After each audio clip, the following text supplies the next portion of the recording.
Get your ears wrapped around the Golden State Media Concepts Basketball Podcast. All the scoop you need to know, from college basketball to the NBA and even March Madness. News of your rising stars, topics on and off the hardwood. This is the Golden State Media Concepts Basketball Podcast.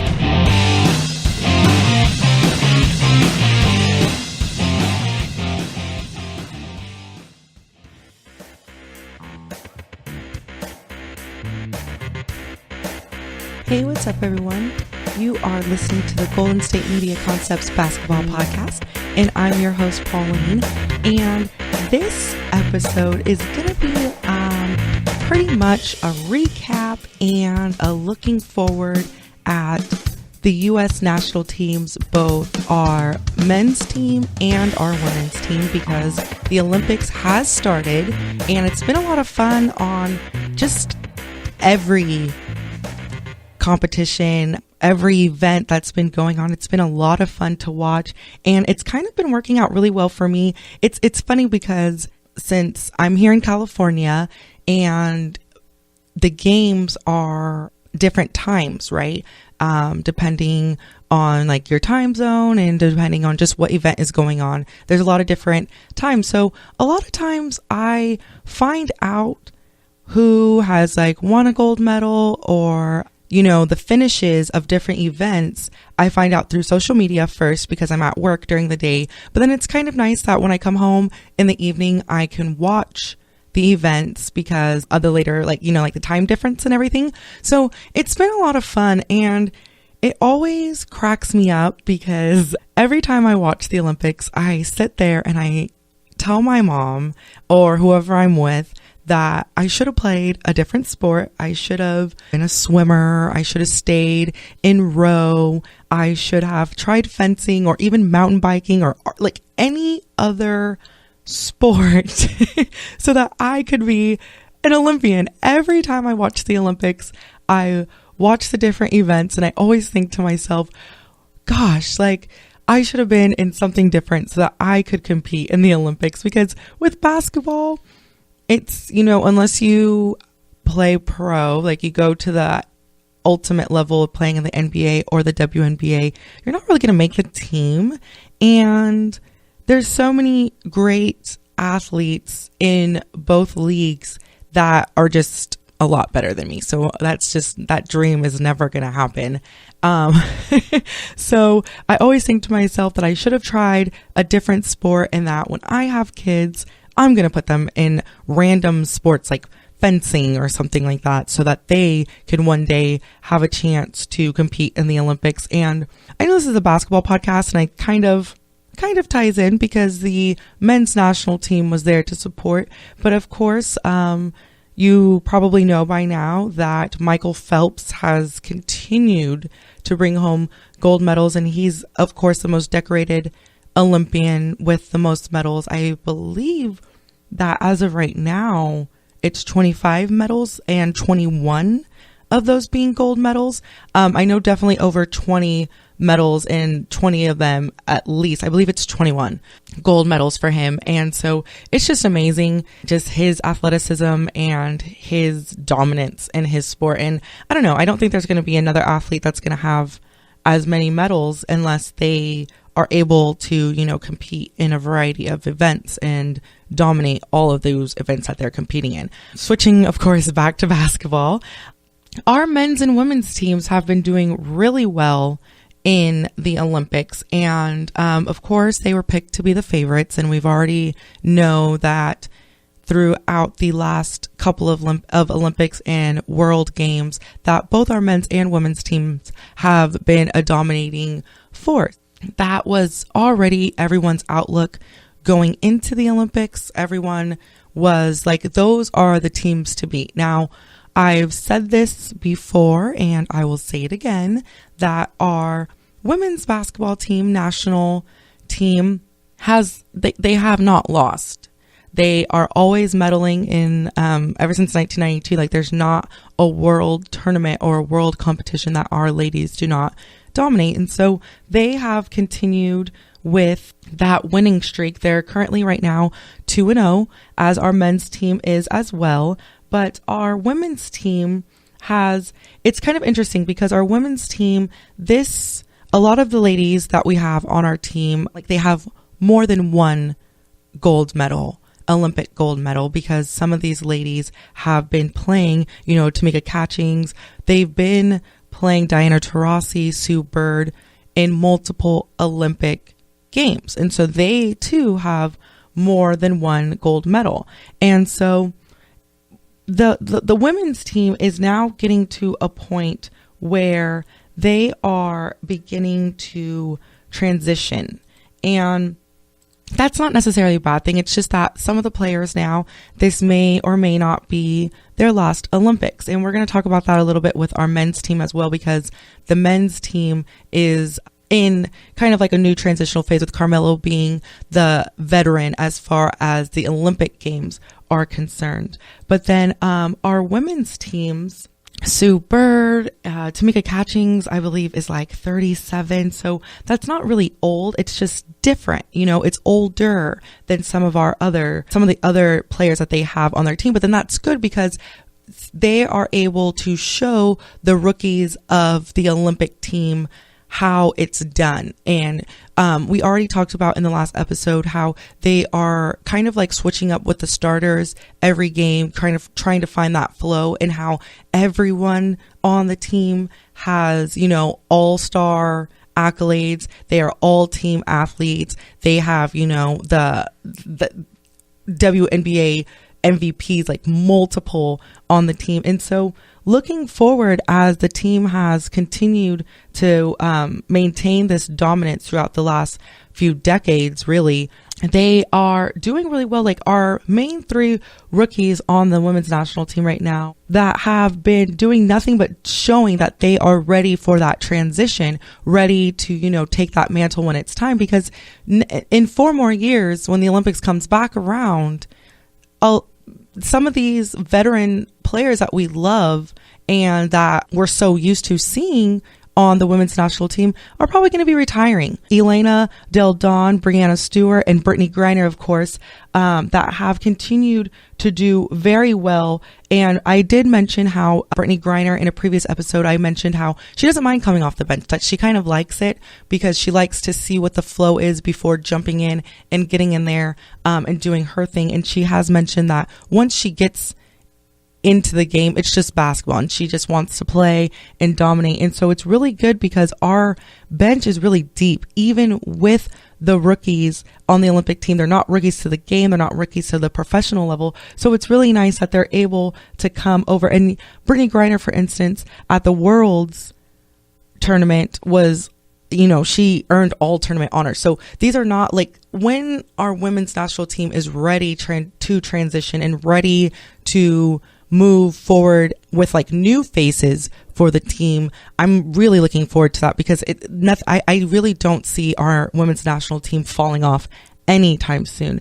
And so it's going to be a lot of fun to see how they're doing. And for instance, like Stewart, she is new to the Olympics. This is her first time playing in the Olympics, but she has played in multiple international games. Like she's played in the World Championships at the junior level. She's won 5 gold medals in that. So she's already very decorated. Like I'm telling you guys, our women's national team has medals all and just not 1 or 2. Like a lot of these players have multiple medals. So, and in Stewart's debut with the Olympics, her Olympic debut, she had 15 points. So they're not only coming out ready to play, they're coming out strong, they're coming out dominating. Our women's national team really has been a lot of fun, as predicted in these first few games. They are going to play another game today, as well as our men's team. So we're going to take a quick break. And then when we come back, I'm going to discuss like a little bit more on our women's national team. And then also, of course, on a recap and looking forward with our men's national team, as well as some of the other teams that are playing and competing in the Olympics that have some of our NBA stars on them as well. So keep it right here. You're listening to the Golden State Media Concepts Basketball Podcast. This is Pauline. I'll be right back. Tired of searching the vast jungle of podcasts? Now listen close and hear this out. There's a podcast network that covers just about everything that you've been searching. Hey! The Golden State Media Concepts Podcast Network is here. Nothing less than a podcast bliss with endless hours of podcast coverage. From news, sports, music, fashion, cooking, entertainment, fantasy, football, and so much more. So stop lurking around and go straight out to the Golden State Media Concepts Podcast Network. Guaranteed to fill that podcast itch. Whatever it may be. Visit us at www.gsmcpodcast.com. Follow us on Facebook and Twitter, and download us on iTunes, SoundCloud, and Google Play.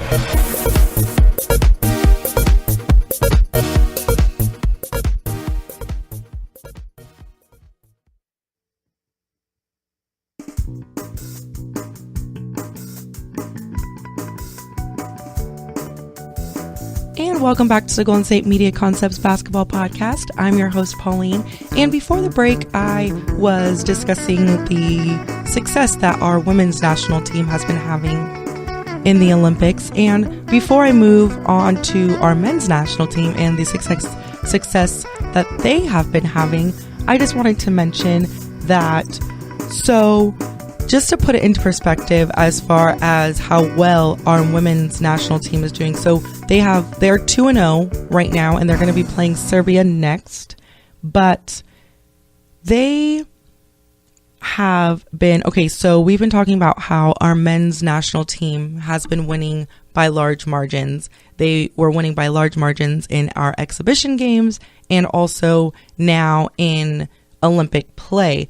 But the women's national team has scored over 100 points each contest. So they're scoring a lot of points. Like, these are games where there's a lot of baskets being made.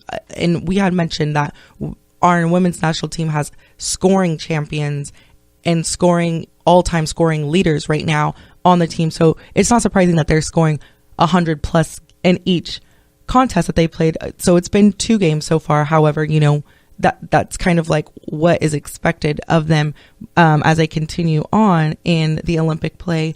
But they are also, their record is the 1996 Olympic team, and they had a scoring record of 102.4 points a game. So if they keep this trend up, they could be breaking other Olympic records as well, which will be a lot of fun. And so they will be playing this evening against Serbia, which is going to be a lot of fun. And so it's just going to be nice.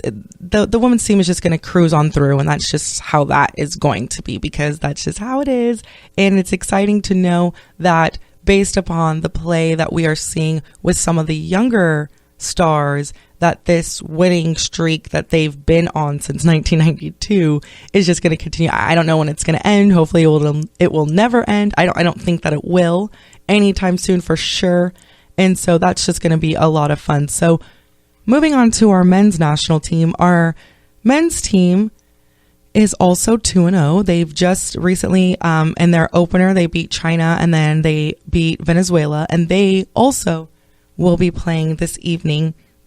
But there's a few things that have been kind of interesting when it comes to how our men's team has been playing. So our men's team has been playing well, and they beat Venezuela 113-69. So they are continually still beating teams by a lot of points and by these huge margins. But it's kind of interesting to me because so the game against Venezuela wasn't necessarily a game that it kind of put it in perspective as far as that our team can have a little bit of a few off minutes. They had a pretty questionable, not questionable, but they had a pretty shaky start against Venezuela. But then, of course, they dominated that second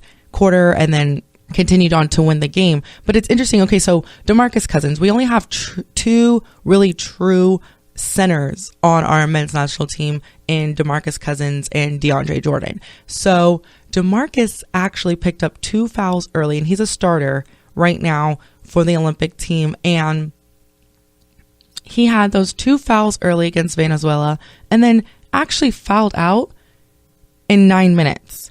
So that's, and it's kind of interesting because it's one of those things where it's, normally when you're discussing a team that has one of their starters and a dominant force, as far as in the paint, fouling out in the first 9 minutes, I would say like you cannot do that. Like that's not going to work. That's going to definitely hurt your team when playing in, just in regular league play. That would not be okay. Like that just would not be. And so, yes, they are given less fouls. They're given only 5 fouls in Olympic play, but still, he knows that. So it's just one of those things. On one side, it's like, Demarcus, what are you doing? You can't foul out in 9 minutes because your team needs you. But then because it's the U.S.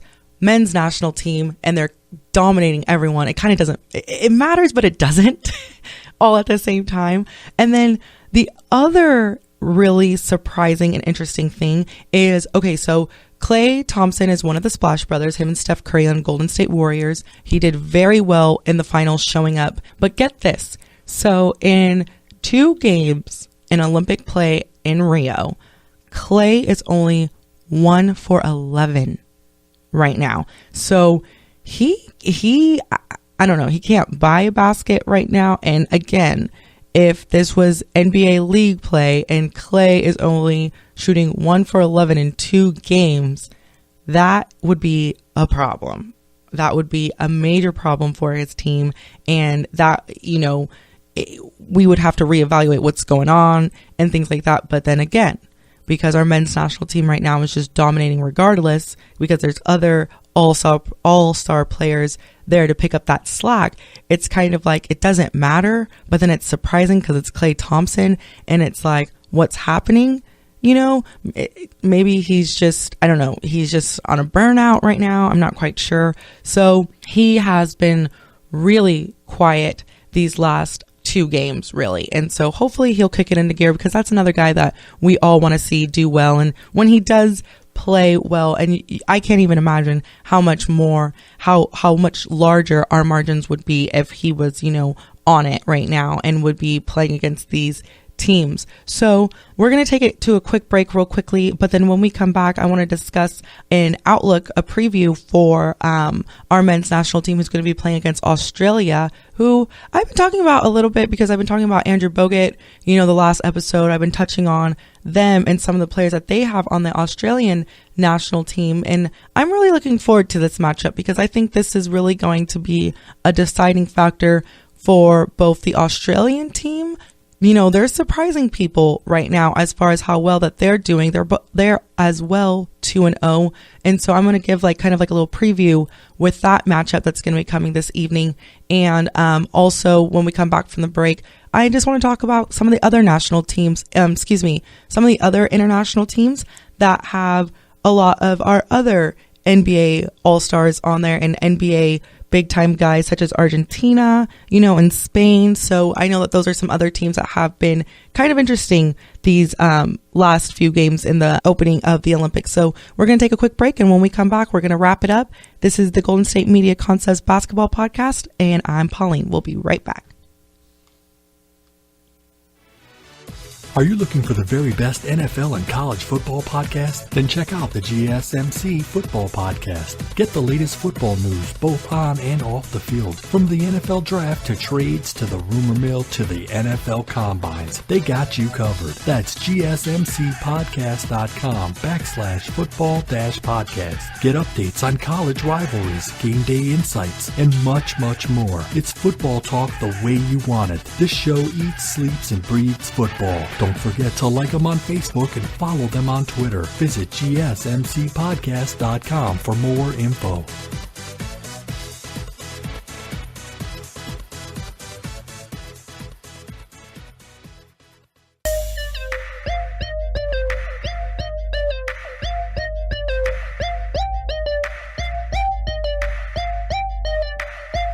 And welcome back. This is the Golden State Media Concepts Basketball Podcast. And before the break, I was discussing our U.S. men's national basketball team and how they will be playing up next. They are going to be headed against Australia. Now, Australia has some of our well-known basketball players. There's, Dellavedova, there's Bogut on there, Patty Mills. And so I think that Australia is going to do fairly well in this Olympics, and they beat France in their opener. And now France was one of the teams that people were looking that were, in the top 5. And so, doing well in their first game against a team that was, highly favored in the Olympics, that's really, really good for Australia. Now, they are also 2-0 right now. And so they have been playing well, and they're playing well together. And I think that that's one thing that really makes impact when you have a lot of players from the NBA on a team who don't play together in the NBA. And then you mix them in with some other international players on the national teams. And that's kind of like the cool thing about all the international teams, especially like even with our own men's team, is that these players don't play, some of them, because of course you have the few of the national team that do play regularly together, but then of some international teams, but then some of them have these major NBA players from our league that go to play for their countries. And so you have to kind of integrate them into your program. And I'm sure it's kind of difficult and different to make sure you get a good balance, and you allow certain leaders who may not be able to lead the teams because, these NBA players are coming and stepping in and helping lead that front. And so that's going to be really good. And I'm just really excited for this matchup because I think this is going to be a matchup the U.S. and the Australian national men's teams are going to do really well against each other. And I think it's going to be a lot of fun, and I think it's going to be a good competition. And the reason why I say that is because with the game against Venezuela in the first quarter, what we were seeing when we were watching Venezuela, kind of contend and keep up with our men's national team was that they were doing a really good job of slowing it down and forcing, especially on defense, not allowing a lot of that transitional offense and that quick, because our guys on our men's national team are quick, they're big, they're very athletic, they want to go for it and hurry and score on you, which is fine. But then that's what Venezuela did a really good job of kind of slowing down in the beginning. And so that's going to be really interesting to see because you have Andrew Bogut and Aaron Bynes who are going to be good inside. And now Andrew Bogut is not a bad player, and I have been discussing him, I feel like, almost every single episode, because when we first started, we were talking about the NBA Finals, and now we're transitioning into the Olympics. And he was a great dominating force on the front line for the Warriors and also right now for Australia. So I don't see, and he can be very, very good in the post. So, if the Australians do a good job of utilizing them too in the post, also on offense is going to be good. The other thing that is different for the Australian national team in comparison to the Venezuelan national men's team is that they have shooters. The Australians have shooters. So it's not just inside that they have. And being able to kind of slow down our men's national team is that on offense, they have shooters. They have Dellavedova, Patty Mills, Joe Ingles. They can shoot from the outside. And so that's going to be a lot of fun. I'm really, really looking forward to this matchup and seeing how well I know our team is going to do well, so it's not necessarily how well our team is going to do, but I just want to see how the Australian national team is going to do against our team, because right now I just want to see some competition. I want to see a great basketball game. Blowouts are a lot of fun, and blowouts are great, especially when your team's the one doing all the blowing out, but it just would be nice to have at least a few games where it's kind of fun and engaging to watch because it's going back and forth rather than the U.S. national team just sweeping everyone, which, I have no problem, of course, with our team winning a gold medal.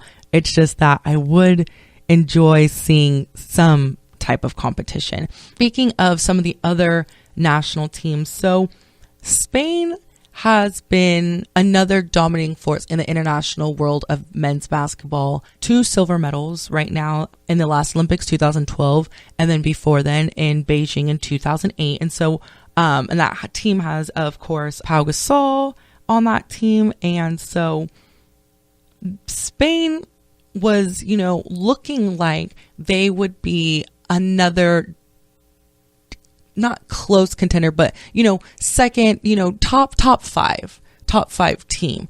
And 2006, they won the gold medal in world championship games. So they're not a terrible team. They work well together. They do well together internationally. They do. But right now they're 0-2 and they lost to Croatia and Brazil. And so it's funny because they have some great players, and we were discussing this a little bit with the women's national team, the U.S. women's national team, that some of the players are getting a little bit older. So this could potentially be the last Olympics for a lot of players on the women's national team, as well as for Spain's men's national team. Like Pau Gasol, he's a little bit older. In another 4 years, he's going to be older than that. I believe he's going to be 40.